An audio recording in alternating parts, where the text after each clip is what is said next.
1380 KCIM Sports presents KCIM Sports Rewind. A look back at the week in high school sports, brought to you by St. Anthony Rehab Services. Here's Sports Director Jeff Blankman, John Ryan, and Jeff Honnold. Well, here we go again. Tuesday morning, it's Jeff Blankman, Sports Director Jeff Honnold, and John Ryan along with you on KCIM Sports Rewind, live streaming once again on our KCIM Facebook page and the Johnston Communications Facebook page. Today we're talking the playoffs. Yeah, that's all I'm going to do is just let him fill in from now on. So we got lots to talk about, plus the all rewind softball and baseball teams for the event that, Jeff, you have planned coming up in August. Yep. So we're going to reveal all of that coming up yet here this morning. But, boy, you got to start with a great run by the East Sac County softball team. A terrific run in the playoffs. The record, maybe not overwhelming, but boy, they played well when it counted. Entered the regional final 6-2 over their last 8 games, so got things rolling late in the season. This was a team that kind of had some issues early on and weren't playing probably the way they were capable of, and as they gained confidence in themselves and started, as the players even said last night in the postgame, as they started kind of working together more as a team and believing in themselves and everything, things kind of turned the corner for them late in the year. And once they got going, they started playing some really good softball. I mean, last night they took on the 8th-ranked team in the state. Yeah, they gave up 4 solo home runs, but they were solo home runs. There was nobody on base. This is a team that hits a ton of home runs, all year long. And they played right with the 8th-ranked team in the state last night, ended up losing that one 6-0. And when I talked to the girls, it was their defense. They understood. They quit making errors. They were confident when the ball got hit to them. They wanted the ball hit to them.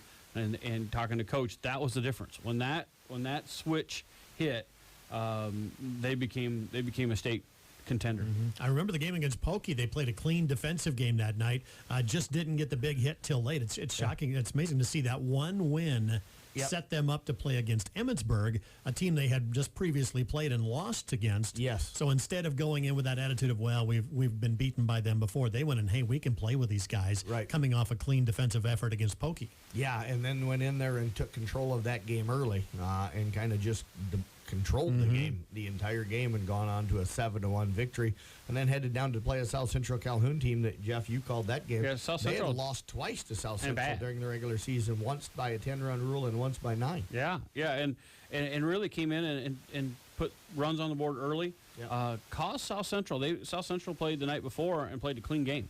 No errors, and really forced them into some errors, some hard-hit balls, some well-placed balls, and got some lucky breaks. They had a ball to the right fielder that went in her glove, bounced out, and she caught it with her bare hand or caught it again. So some breaks, but they really did it with the hard hitting and really good defense and put a lot of pressure on South Central. And they were able to pitch up and inside. They knew that's where they needed to be, and the South Central hitters couldn't lay off of it and fouled a lot, had a lot of foul hits, but just never made really good contact. Yeah, and it was a 0-0 ball game last night going into the bottom of the 4th inning, and then it started off solo home run. They gave up one more run in that inning, but got out of trouble, and then got a 1-2-3 inning in the 5th, and then gave up a couple of more home runs in the 6th inning, a couple of solos again. But, against a team that hits a lot. I mean, they had like 7 girls that had hit home runs coming into the game last night, and some of them were in double digits. So this was a team that I talked with Coach Nutzman before the game, and he goes, everybody told me their swings and uppercut. They're early, the first 3 innings, they were popping up. They were trying to hit home runs, and there was a couple of those home runs that probably with the win last night were routine outs to outfield. There was a girl last night that reached out and took an outside pitch off the end of the bat.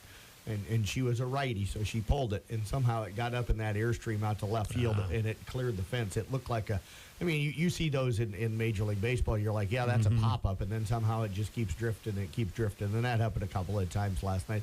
There was probably 2 of the home runs that looked like legit. Yeah, that was hit really well, but the other 2 were kind of, especially the one was kind of questionable. So I thought they played well last night. I know they were disappointed after the game that they lost, a round short of going to state, but I think they were also pleased with the way they closed out the season. Well, I think also Steve Nutzman, talk about the job he did. He kind of came back with that program and just wanted to build it, and I think stayed patient with it. Yes. And it's a year that tested your patience. Yeah, absolutely. He's a really good coach, and we saw that with the way he was able to get this team kind of around that corner and headed in the right direction. I teased with him as the beginning of the year. He was coming back for 1 year, and I'm like, Steve, I know you too well. You're going to get the bug back. And he announced last night that he's probably back next summer. You could see that. I mean, you could see it just in his coaching. Yeah. Just one senior on that whole ball club. And now, yeah, 2 seniors actually. Jason Teague, who was injured and couldn't play. She tore her ACL earlier in the year and about mid part of the season and didn't get to play late, but she was always there. And then Carol Wilkins, the other one. So Kara's going to be a loss in the circle. They're going to have to find somebody else to take over that role. But the rest of the team back, they've got a big group of 7th graders that'll be 8th graders next year. And I think they've got a chance. Even Steve said last night they'll have a chance to be in that upper part of the conference next year. I think this great run in the playoffs this year can definitely carry over to next year. It just carries the enthusiasm into the offseason. Yes. And yes, they're going to move on to volleyball and then basketball and all that, but that softball run's going to be in the back of their mind. But bringing that up, I was talking to South Central girls after they lost, and they're already talking about getting back to the gym and working on some things. And that's a program that was down and is now back, and they have a lot of young players as well. And same thing. I mean, success breeds success, and they're talking about the winter program and being able to throw and different things they can do. So I think both of those programs are going to be fun to watch next couple of years. Yeah, and then they're young, too. They're very young. Just a couple of seniors on that team with Peyton Steig and also Maddie Jones. So, and then John Kennedy. You know, people maybe not realize he built West Harrison into a state team and stuff. So they've got a good coach up there now. And not that they didn't have one in the past, but they've got a guy that's taken a team to the state. So they've got a guy that can rally the kids around. And I think that that program's going to be on the upswing, definitely. All right, let's take a look at the boys' playoffs, baseball playoffs. I've been gone since the weekend, so I have no idea. You got to update me. I mean, what's going on with the boys' playoffs? Yeah, we'll start off with the doubleheader that I had down in Coon. Arweave ICAM Manning. I think everybody that saw that matchup knew that it had a chance to be a good game. And I tipped my cap to ICAM Manning. Even Coach Waddle said it when I asked him about their second-round matchup tonight against ICAM Manning, and the first thing he brought up was they're competitive. They fell down 5-1 with 6 errors in the first 2 innings the other night against Arweave. You know, it's hot. It's 90-some degrees. Late in the season, you've been struggling kind of all year. It's Blankman weather. Yeah, absolutely. Yeah, they could have folded the tent and said, you know what, the season's over. Let's go to the lake or whatever. They battled back, and they kept fighting. Got the defense turned around, had just a couple of more errors a few innings later, but really played really, really well the rest of the game and ended up rallying back and grabbed the lead, and they went on to a 7-6 victory for Arweave. I'm sure it's a disappointing one. Got up 5-1 with hitting the ball all over the field early, putting pressure on the defense, and then things just kind of slipped. Maybe lost focus a little bit. Got a good pitching performance from Will Regaller, and then Drew Shirkey came in, but you know, ICAM Manning just did what they needed to do. And then, yes, there was a crazy ending to that game. You know, Arweave had a couple of kids on vacation. They only had 9 players, had a player get ejected in the bottom of the 7th with 2 outs, and didn't have another player to put on base for that kid, so the game technically ended that way. So kind of a sad ending for Arweave and with the way things ended there, but probably a learning lesson mixed in with that as well. Yeah, exactly. So how about the rest of the other playoff games? The other one that night for me was Coon Rapids Bayard against Glidden. Glidden just really, really young, and Coon, as everybody knows, they're a top 10 team, and I think they've got a really legit shot of being down at, Principal Parksec Taylor Stadium this year. So Coon kind of rolled in that one, ended up winning at 11-0 in 5 innings. You're just showing your age there. Sec Taylor? Yeah. No, I don't think anybody's called it Sec Taylor in a Principal long Park? time. I call it Principal Park to start with, but it's still got a little Sec Still Taylor Sec for Taylor, me. yeah. So, and Jeff, Saturday night, I forget, where did I have you? I was in Lytton. You were in Lytton. I Sac, and it was part 2 of the East Sac South Central Calhoun matchup. Yeah, and it was part 2 of the mosquitoes coming out at 9:30. Evidently, I'm really tasty because they love me. The Jeff Honnold feast Yeah, night. it was. Actually, some of the young players were getting smacked, too. It's hard to do post-game. But, it was a young ESAC County team. And they stayed with it, but a great performance out of Josh Hankinius on the mound. And really, I think he only gave up 2 hits and shut them out. But some really, really nice plays out of ESAC County. The first baseman was able to reach over the fence at first base into the dugout and steal make an out. And then, of course, South Central tagged up and came home because they had McAllister there. So, just the speed. I think it was a lot of speed and timely hits that got them. I think it was the top of the 3rd inning. They were able to string about 3 or 4 hits together and kind of broke the game open. And Jared Brooks came in on the second half of the game and really saved Kennis's arm, so they can use him tonight. And maybe wasn't the prettiest. Jared even admitted that he struggled, but just did enough to get over the plate to try to end the game and was able to finish those last 2 innings out. But South Central Calhoun looked really good. They're a solid ball team. They're going to take on Ogden tonight at Ogden, and got to see Kemper's opponent. Wild game between Southeast Valley and Manson Northwest Webster.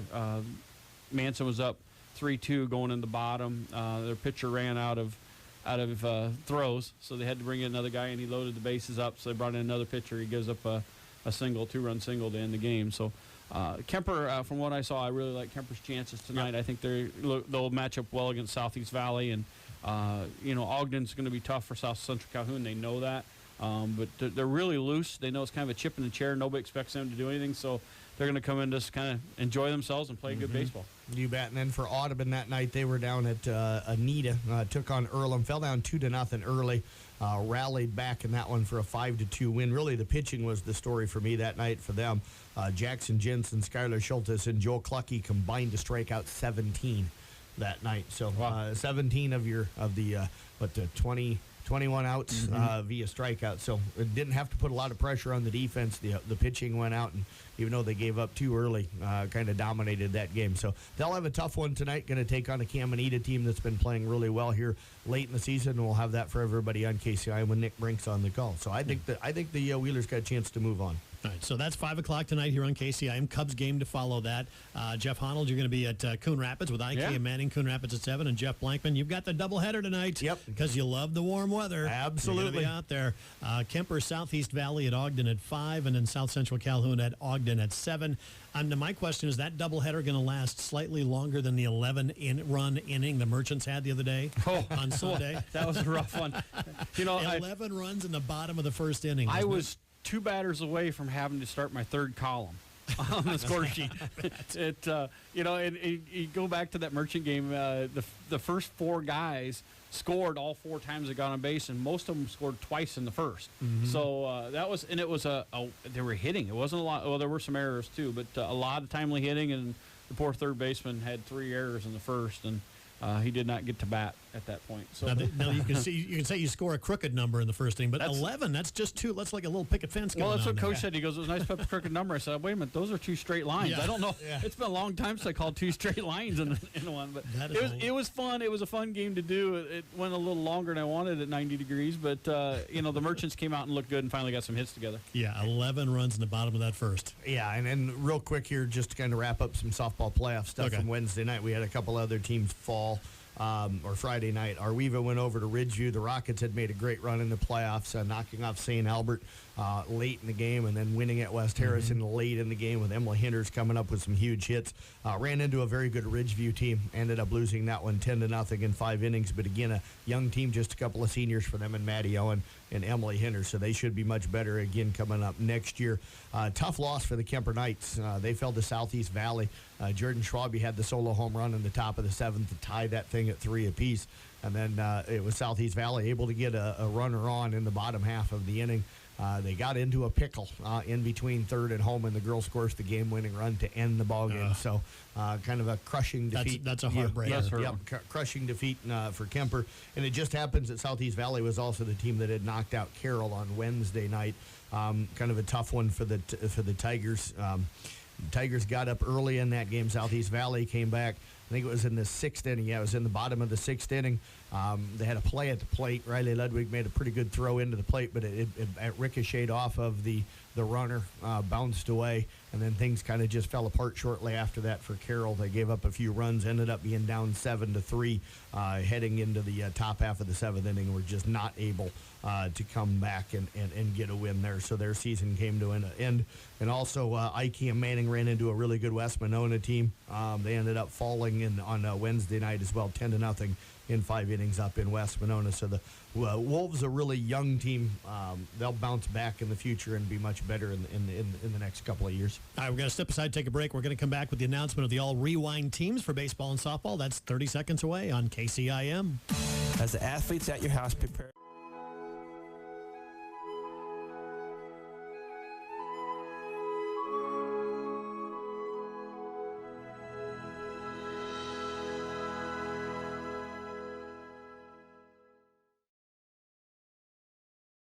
Sports Performance Facility. If an injury is keeping your athlete out of the game, call St. Anthony Rehabilitation Services at 794-5000 for sports injury and treatment rehab. It is KCIM Sports Rewind. We are live on air on KCIM 1380 AM, 95.1 FM, and live streaming right now on Facebook. If you can go to our KCIM page or the Johnston Communication page. Let's give a little love back to the Bells back here. What? Jason and Chelsea tucked back in the corner over here. I should switch the phone and show them. Yeah, I was going to say we should do that sometime. I have a phone app. I got an app. We could do it. Yeah, we could watch Chelsea shiver in the corner over there for half an hour. Yes, that would be awesome. Yeah, it's got the fan and the air conditioning whipping right on her the entire show. You're welcome, Chelsea. Jason's comfortable and at home right now. Yeah, I told him you can turn the fan off, and Jason's like, no. This is good for me. So we got to get to the All Rewind team here. Let's begin with the All Rewind softball team. We'll start with honorable mention, second team, and then first team. Also have our Player of the Year and Coach of the Year. Let's get to the honorable mentions. I'll start off here with a couple of members of the Arweva softball team. Leslie Luft and Sarah Shirky from the Rockets make honorable mention. Sally Musselman with South Central Calhoun. We'll move over to Audubon now, and you've got Caitlin Nielsen and Sydney Beamer making honorable mention from Audubon. With a great run in the playoffs with the East Sac County Raiders, Kara Wilkins, the outstanding senior pitcher with the Raiders, making honorable mention. And for ICAM Manning, Bianca Cadwell. Lexi Davis of Coon Rapids Bayard also making honorable mention. And Jessica Amy of Glidden Ralston also making the honorable mention squad. On the second team for Carroll, Sydney Hawkinson. Also Lexi Branning from ICAM Manning. Kira Hammond of South Central Calhoun making it on the second team from South Central Calhoun again. Couple of Peyton Chardin kids. Green County Peyton Chardin kids, Megan Carey and Jenna Byers. From the Kemper Knights, Isabel Schwabe. Bree Beckman, the catcher from East Sac County, also making second team. Cora McAllister from Coon Rapids Bayard. And Jaden Smith from the Arweva Rockets. And with the Kemper Knights, Cassidy Christensen also making the second team. Now we're going to move to the first team on the All Rewind team. And Jeff, a lot of representatives here from the Carroll Tigers. Yes, what a great year they had this year. Got into the rankings, finished fourth in the Raccoon River Conference. An amazing year. That is a for the Tigers. Tough conference, Absolutely. Toughest and deepest conference in the state, that's for sure. A bunch of members and well-deserved. Ashley Onken, Josie Ayala, Julia LaRue, Chloe Galagos, and Riley Ludwig, all from the Carroll Tigers. Talk a little bit about what made them so special this year. That group, I mean, that's a big group to be on the first team. It is. They love the game. They kept working on it. Defensively, I think they were better this year, and offensively, they got really aggressive out on the base pass. And Julia LaRue took her pitching to another level this year for the first time in her career, had more than 100 strikeouts in a season. But I think they just bought into things and went out and played really well. You know, you look at Julia LaRue, the only senior on that group. Yep. Every one of those are under classroom. And Josie Ayala, I know she at one point this winter was talking about not going out. So Yes. had a really good year, and I know she's happy that she's out. Couple members of the Kemper Knights also make the first team. That is Allie Mertz and Kenzie Schoen. Talk about those two. Yeah, great players, both of them. Kenzie plays outstanding over at first base, hits the cover off of the softball. And A couple of home runs late. Yeah, absolutely. And Allie Mertz just hits everything. Yeah, her knowledge of the game is almost scary sometimes. She just understands the game so well. She's like another coach out on the field. She can hit, she can field. I mean, there's not anything that Allie Mertz can't do on a softball diamond. She lives right around the corner, so she comes buzzing around the corner on me. It makes me a little nervous. The way she hits the ball, I think maybe I'm in target. So You probably are. We've discussed that. I said I was gonna put stop sticks up for her. From the Coon Rapids Bayard Crusaders, Caitlin Winnett on the first team. Just another great softball player. Kid going to go on and play at Grandview. They've got an outstanding program. Her sister has played there for the last 4 years, so they're going to get a good one. They're going to get a kid that's going to work really hard and has all the potential to be outstanding. You know, you look at the area. We've got some really good catchers out here, and a couple of them on this team. And she's one of them. She's just smart softball player, really good at blocking the ball. How about Talia Schoen of the Glidden Ralston Wildcats? Talia had a great year. I haven't looked, with games last night, but came into the late part here into this week, leading the state, not just Class 1A, but leading the state in batting average, slugging percentage, and on-base percentage. So had a great year at the plate for a team that kind of struggled a little bit overall. But just a terrific player, and it's nicked up a capable little of, bit. yeah, and she was banged up all year. So just one of those kids that can do a little bit of everything and does it well. And the final member of our first team is Maddie Jones of South Central Calhoun. And what do you Maddie say? Jones. It's Maddie Jones. She's on every team. Yeah, she's on every team, and she's an athlete. She works hard at everything. She Competitive. understands every game, and she's competitive. She's a great leader for the younger kids. You want to play like Maddie Jones. I mean, what else do you say? She's Maddie Jones. She's such a nice Yes, person, and a good too. I mean, kid. we talk to her before every game, and she won't do an interview. I could not get her over to do an interview. But, she's just one of those kids. She took the younger kids, Courtney Riley. I know she was Yep. one of Courtney's mentors. And Sally Musselman. And Yep. just did a nice job of taking that young group and bringing them along. And so that's the first team. We got to announce our player of the year. There was a number of players in consideration, including Riley Ludwig of the Carroll Tigers and Josie Ayala and also Talia Schoen of Glidden Ralston. But the player of the year, Jeff, you mentioned it, hits the cover off everything. Allie Mertz of the Kemper Knights. She's just a player. I mean, that kid will get her nose down and just play softball, and she's fun to be around. I mean, Yes. and I'm glad that she found that sport, because she's one of those athletes that is really good, but she just excels at softball. Yeah, she does. I think that's been her passion and her favorite sport since she was a little kid. And what an amazing year. I'm going to miss having her around because I love to be able to joke with her. Oh, she's fun. a fun kid to be able to kind of talk with. And finally, our coach of the year, of course, you got in consideration Kenzie Fitch of Arweva, also John Kennedy of South Central Calhoun, but handing hands down the coach of the year, Ryan Gallegos of the Carroll Tigers. Yeah, I want to mention the other two that you mentioned here real quick. John Kennedy came into a program in South Central Calhoun. I think he's really going to develop that. He's got a nice core of young kids.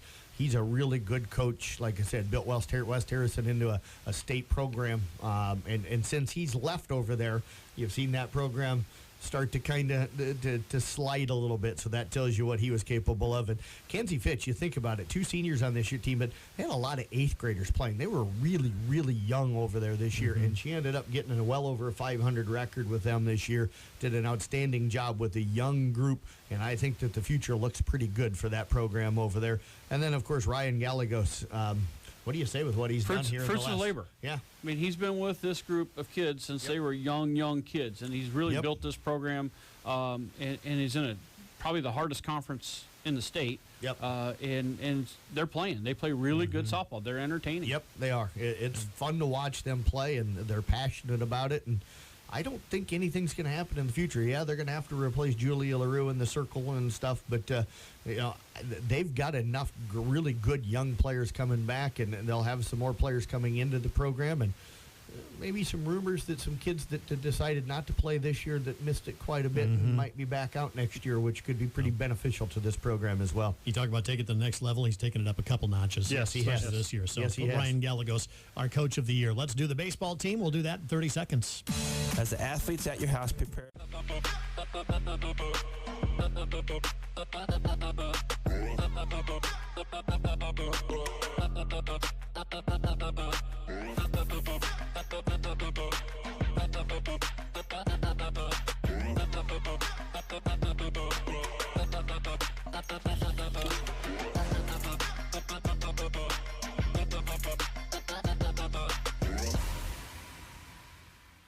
Sports Rewind, and of course naming the all softball rewind team and now the all baseball rewind team. Those once again, some of these athletes will be featured at our Rewind All-Star game coming up in August, and we'll talk about that in upcoming broadcasts. But we begin with the honorable mention for the baseball playoff teams, and let's begin with a couple. What's actually one member of the South Central Calhoun Tigers, Chase Scheidegger.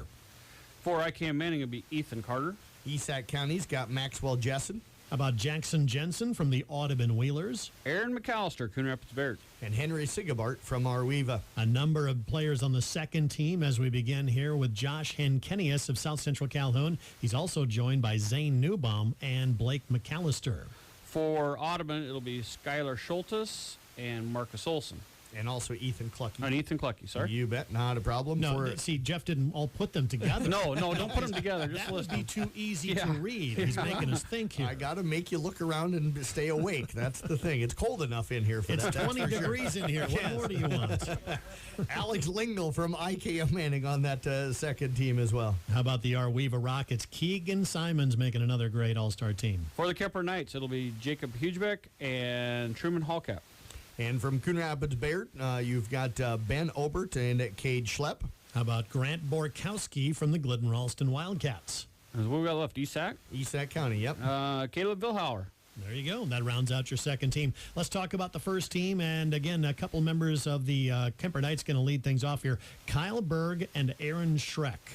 Two dominant players. Austin Tegas also in that mix, John. Sorry. Kind of had him separated yep. for you there Again. a little bit. But yeah, Kyle and Aaron, two guys that we'll mention here in a moment as well, is up for the Player of the Year award. Just great baseball players, really outstanding players. And then Austin Tegas had another great year on the hill for Kemper. Outstanding pitcher that gives them kind of a really tough 1-2 punch with him and Aaron Schreck. How about a couple of members of our Arweva Rockets? I did my math. I did check ahead this time. Will Regaller and Drew Shirkey of the Arweva Rockets. Drew Shirkey's kind of the same thing with Matty Drew Jones. Shirkey. He's Drew Shirkey. He's just going to be on this list no matter what sport it is if he plays, and he plays everything. He's as competitive a kid, I think, as I've ever seen. He gets frustrated and down on himself sometimes when things aren't going well, but he gets himself right back up. Just a great, great player. And then Will Regaller, I tell you what, he might be the next Drew Shirkey. next great kid to come through over there in multiple sports. He is just an amazing young athlete. How about 4 members of the Carroll Tigers who really surged at the end of the season? Slade Siebenaller, Ty Nissen, Devin Bach, and Ryan Johnston. Outstanding players. Slade, one of those kids, too, up for that kind Yep. of in that hunt for the Player of the Year category. Outstanding player. Ty Nissen dominant on the hill for him. Really became their ace this year and just a sophomore. Devin Bach had a great year over at third and is an outstanding leadoff hitter for him. And Ryan Johnson kind of quietly over there at first base does a great job at first base and hits the ball extremely, extremely well. How about a couple of members of the Coon Rapids Bayard Crusaders? 3 of them, in fact. Christian Cook, Peyton Clipperton, and Quentin Culbertson. Cook, another one of those guys that will be up for that Player of the Year award. Great pitcher, great Struggled third last baseman. year. Yeah, but just a terrific kid, great baseball player. That's his passion. He's heading down to Graceland College to play in college. So just a terrific kid and player. Peyton Clipperton, really good out in the outfield. Great Speed. center fielder. He's got great speed. Stolen bases. I think after the other night, he's 27 of 28 or 28 of 29. Coach Waddle loves on the those guys season. with speed in the Yep. outfield and can get you extra bases. He'll play them all the time. You bet. Just a terrific kid, too quiet kid. Yes. You want to talk about maybe not getting an interview. He might be one of those guys that just doesn't talk a whole lot. Opposite of his sister. Yeah, absolutely. Yes. And then Quentin Culbertson also, great year on the hill, undefeated, 9-0 after that win the other night against Glidden Ralston on the hill. He's capable of going out there and shutting you down. East Sac County has got a member on the first team. That is Griffin O'Neill. And Griffin had a really good year for them. Pitched really well. When he's not pitching, he plays shortstop. He's capable of playing really well at shortstop. He's their ace on the hill and had another. He was first team last year and was able to get back on the first team this year. Got to see him the other night. He pitched really well, and it's just a South Central team that actually got to string some hits together, but knocked him out of there. But he was pitching well. They were going right by him. Yeah. So the ball hit right in the middle. Speaking of South Central Calhoun, our final member of the first team is Jared Burks. And Jared had a really good year. Maybe struggled a little bit on the hill down the stretch of the season, and he'd be the first one to tell you that. But led the team in RBIs, was right up there in batting average, led the team in home runs. And you look at his ERA, even though we talk about him struggling down the stretch, his ERA is still in the low 2s. So it was really good on the hill for them. Defensively, I think out in the defensively he's outfield, better. Yeah, defensively out in the outfield, he could play a lot of different positions out in the outfield for him and played outfield really, really well. But he's that center fielder that he's a tall kid, and he moves, and you catch yourself thinking it's a base hit because, well, it's Jared Burks. He shouldn't be able to move that quick. But he's a quick kid, and he gets in those gaps where you expect that ball to get down with that length. Yeah, 6'5" or whatever he Yeah. is, and it's got sprinter speed, state track sprinter. So Number of players for the co-player of the year. Well, actually, okay, just ruined the surprise. We have co-players of the year. Yeah. So those in consideration were Kyle Berg of the Kemper Knights, Christian Cook of Coon Rapids Bayard, and Slade Siebenaller of the Carroll Tigers, all in contention for the Player of the Year. But the co-Players of the Year, of course, we talked a little bit about him earlier, Drew Shirkey of the Arweeva Rockets and Aaron Schreck of the Kemper Knights. And I tell you what, guys, when I did this team, I talked to a lot of coaches and stuff, and there was nobody that could separate those two from each other. It wasn't easy separating the other three kids out of the mix, but pretty much everybody I talked to was like Aaron Schreck or Drew Shirkey, one of those two. And so, you know, it was just tough to be able to separate them. You look at their numbers, very, very similar across the board, pitching-wise, hitting-wise. You know, the only thing I could think to do is just to split it and give both of them the Player of the Year. No argument here. There you have it, co-Players of the Year, Aaron Schreck and Drew Shirkey. As far as Coach of the Year, those into consideration, Randy Snyder of the Kemper Knights and Ryan Young of the Carroll Tigers. Yeah, Randy, I think they were young this year, and I think people wondered if they'd have the kind of year that they had. But It's Randy Snyder. He's Randy Snyder. He Pulls a develops rabbit out of the hat. Yep. At the end of the year, they're always really, really good and scary to play against, and that's what happened this year. Ryan Young, what a first year with the Carroll Tigers, a team that has really developed over the last few years and gotten better. And I think with another year under their belt, what a year that they had this year. I mean, they're a 500 ball club, which He polished them. He polished he took them. a good players, and he really has polished them up. Yeah, and then go ahead, Coach of the Year. Is there any Waddle. question? Yeah, of the Coon Rapids Bayard Crusaders. Yeah, The Godfather. Yep. He's getting old, you know that. I'm gonna have to remind him of that. His birthday was this week. I'll have to yeah. remind him because I'm getting old, and he coached me, so that means he's really old. He said that he Did that math in your head, did you? I did. I did that math in my head. All I know is about his birthdays. He said, when you get to be my age, Jeff, you're just happy you have another one. Talk about what he means to that program and those kids there. Oh boy, Jeff, he's such a great guy. Start out with just personally, he's a great guy, and then he's a better teacher. I actually had him as a teacher, and he taught me math, which you saw my skills there. But we won't hold that against him. But he teaches the game. He does not want you to be a robot. He wants you to understand why you do certain things in certain situations. And I think you see that with the number of kids that he has come out and done some sort of coaching. Yeah. He's got quite a few guys that are out there working with little kids and teaching the game the right way and coming through. And you see that through that program. Every kid knows how to play the game and understands the game and follows it. A lot of us still follow the game and watch pros and everything else because of what we learned from him. I learned how to do a book the hard way from him because if you made a mistake, you knew it. And I will say he develops pitching probably better than anybody. They're deeper in the pitching, especially at the 1A level, than anybody all the time. And then, like Jeff said, the fundamentals.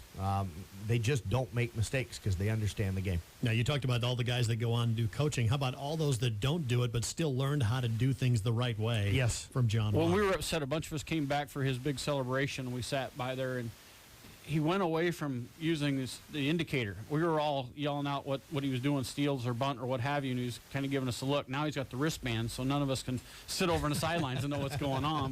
But, we all do. We all follow it. We all are proud that we've came through that program and did it the right way. I mean, it's always done the right way with class. Yep. And real quick, the date of the All-Star game is going to be, we'll talk more about it in the future, but what's the date? Sunday, August the 4th. August the Gates 4th. will open at 5:30 and events will start at 6. Little home run derby and more Yep. going on there that You night, bet. plus a game as well. So Are you hitting it? that is KCIM Sports Rewind here on KCIM Carroll, Iowa. When you need to know, KCIM is the place to listen.